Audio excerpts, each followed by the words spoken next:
couple of years ago, I made a very intricate well pump removal testing video, and it did phenomenally well with like over 250,000 views. So I needed to fix it when the well pump went out a year and a half later. Oh, these guys are used to that kind of sound. My freaking heart dropped when this got to the top. It was unbelievable what happened. Well, I thought my well pump went out again. You should go back and watch my original video on changing a 4-inch well pump before you watch this one. But this one's going to show you all the mistakes that I made. And there were some doozies. But no, I made a huge mistake. And I'm actually lucky that this well pump actually came out intact. This is the second part of a video I made 2 years ago, and if you don't already know, I showed you how to drop in a submersible well pump without any experience, without any super heavy-duty equipment, and here we are 2 years later because of the lack of my experience, because at the time of doing this, I was certainly ignorant, and I definitely made some mistakes. This is exactly how I pulled my well pump out. And I'm lucky the son of a bitch didn't drop down inside the freaking well itself. I'm going to show you in this video what I did wrong, why it went wrong. So from you watching my other video, this will tell you that if this video helps you, or if my other well video did help you, because there was a lot of terrific information in there. Please consider super thanking. Consider following the channel. Let's fix this thing up.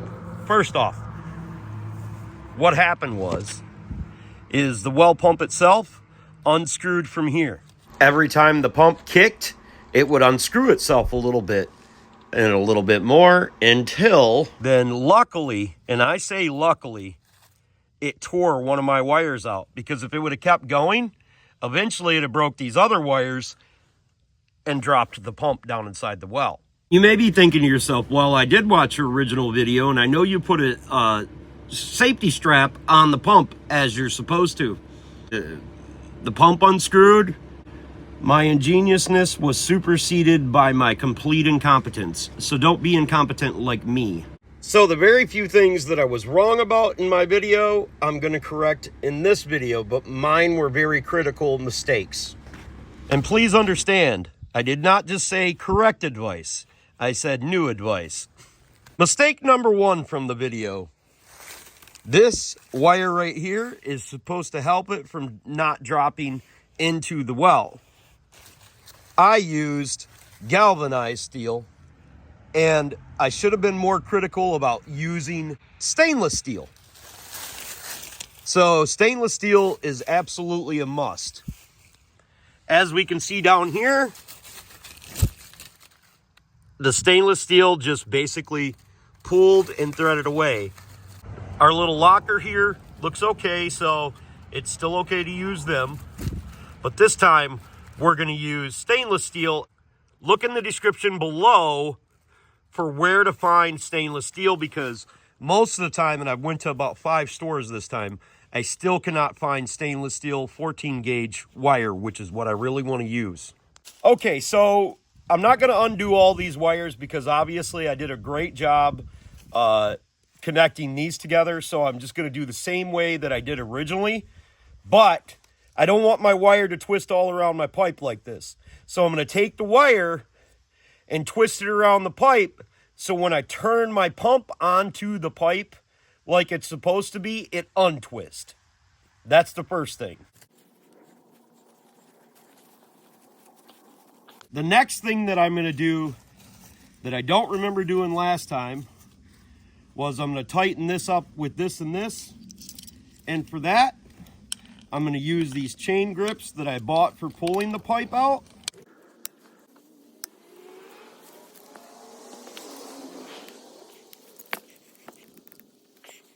One of the things that I should point out that I'm trying to do again today is this is not square inside here. And I don't know if y'all can see that.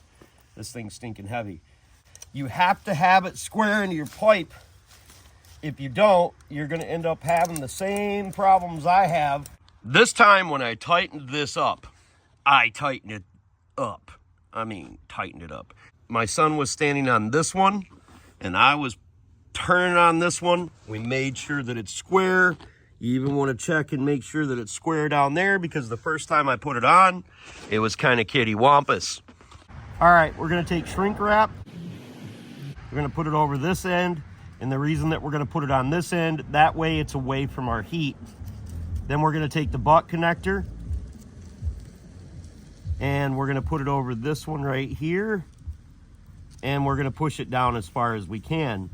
Then we're going to make sure that our wires are fluffed out, kind of like a little bunch of strands like that right there.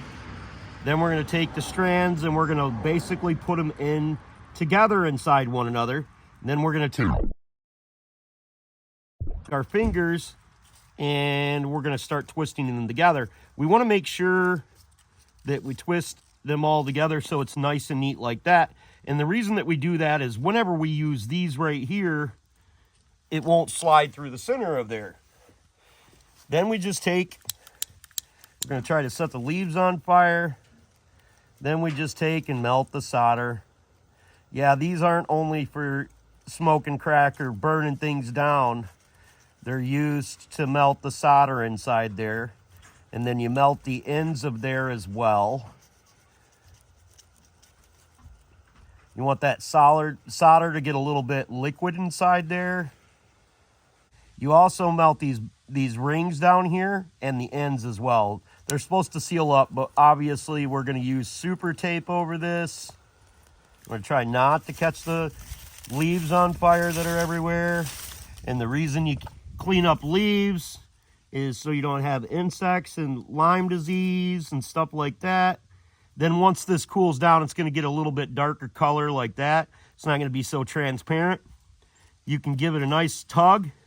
If it don't come apart, you're good to go. If it comes apart, redo it and do it over again. You can always blow on it. I know you're used to doing stuff like that. I think that's tight enough. So I'm going to give it a firm pull, and everything looks good. I can shrink this end down a little bit more right here. The object is to seal it up. That's why them do that, so it doesn't rust inside there.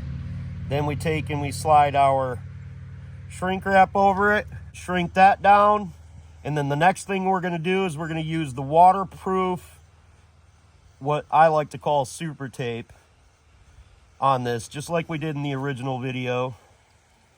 I just wanted to make some jokes in this one, some dad jokes. I think I was not, the jokes weren't successful, but to me they were funny.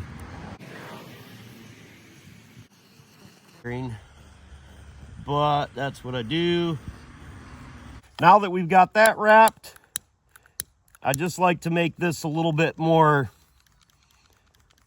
malleable, so I'm going to go ahead and put the heat to it eventually, shrink it down.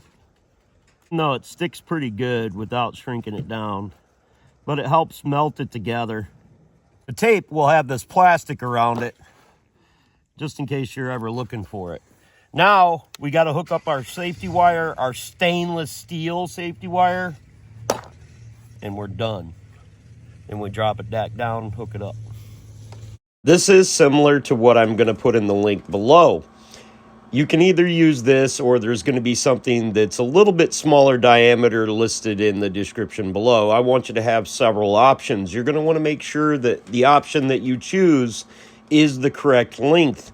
We would traditionally not like to make multiple cuts or multiple lines, but whatever you find that's similar to the length that you have of pump that goes down inside your well is what you want to use, preferably. You can connect them together, but that gives more possibility for malfunctions or breakaways like I had in this video. I'm certain that if you use my original video along with this video, you will be successful at doing this. Don't forget that if anyone else can do it, you can do it too.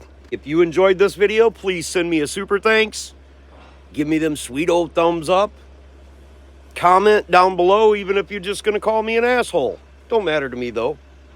If you've got a question and it's automotive related, I can't help you with baby mama drama, but you can reach out to me on Clay's AC and Auto Repair over the Facebook Messenger. I certainly will try to help any one of you that I possibly can for absolutely free.